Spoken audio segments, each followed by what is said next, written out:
just because Phil's got a day off doesn't mean to say there are no films to watch this weekend. Of course not. We've got some corkers lined up today, all handpicked by our film expert, James Luxford, the movie reviewer from the Radio Times and the Metro. Hello, James. Good morning. Good morning to you. I'm looking forward to your choices. I've got a question about choice number 2, but first, your first one. Hang on. I saw us travelling far away together. All the places I've always longed to go. Oh. I saw us leaning on the rail of a ship, looking at the sea and the stars. Standing on a tropical beach in the moonlight with the palm trees sighing above us. Then the palm trees changed into those pollarded willows by the canal just before the level crossing. And all the silly dreams disappeared. And I got out at Ketchworth and gave up my ticket and walked home as usual, quite soberly and without wings, without any wings at all. Oh, it is beautiful, isn't it? Brief Encounter. When's it on, and why have you chosen it? Well, it's on today, 3 o'clock at on BBC Two. And I've chosen it because it's an absolute classic about two strangers who develop a romance.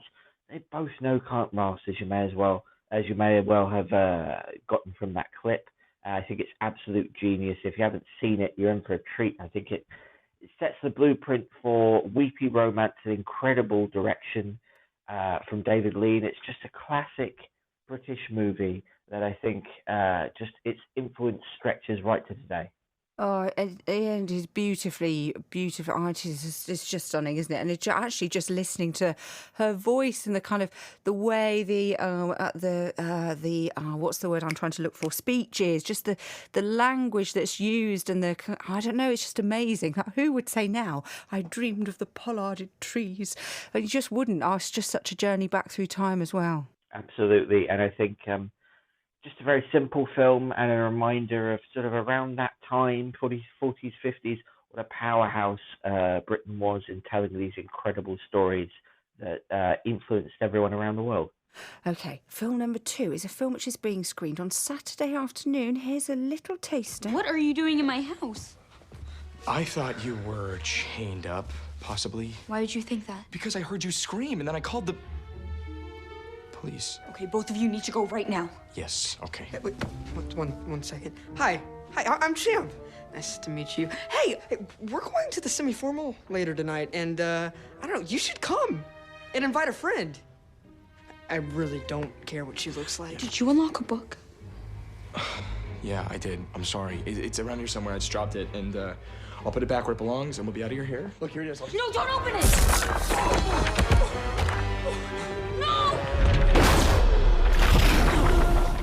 Snippet from Goosebumps, which is on Saturday at 2:30. So the question that I had was, because it's on a Saturday afternoon, but what rating was it? It is, I think it's very definitely family friendly. I think it's sort of around a PG. Okay. And Jack Black plays the author R.L. Stine. It sort of imagines a world where the real life author's books come to life and terrorize the town in which he lives. And I think, it does seem an odd time for this sort of film, but I think you've got to imagine it as kind of a family-friendly horror along the lines of something like Hocus Pocus or The Addams Family from a few years ago. A bit spooky, but not anything that's going to trouble kids too much, I don't think. It's a funny script. It's a great cast led by Jack Black. Good choice for families, I think, this weekend. Oh, fantastic. Because I suppose the reason I ask is from memory, I just seem to think that the because I've not seen it, but the trailers I always thought were a bit frightening. I was thinking, gosh, 2:30 in the afternoon, what are they doing? The children can't sleep. As it is, they'll be terrifying them. Okay, which is the last one that you've chosen for us? I have chosen on iPlayer now the Oscar-winning drama Darkest Hour. Do you really think he would honour our liberty and independence? It would be in his interest to do so, sir. Because the only thing to do is to show that maniac that he cannot conquer this island, and for that we need an army. General, tell Brigadier Nicholson the Germans must not reach the sea, not before we get our boys off of that bloody beach. I take full responsibility. Really? Really? Yes, sir. It is the reason I sit in this chair. Oh, I've not seen that one either. There's some amazing choice, James. It's an absolutely great film. Gary Oldman won an Oscar, as you might imagine from that clip, playing Winston Churchill, who must lead the country during its hour of need, its darkest hour, if you will, during World War II.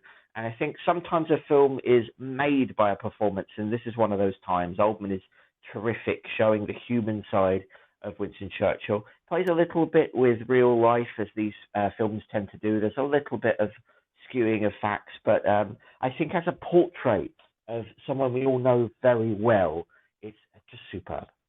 Oh, James, great choices. Thank you very much indeed. Brief Encounter Friday at 3 o'clock. That's today. BBC 2, Goosebumps tomorrow afternoon, 2:30, Channel 5.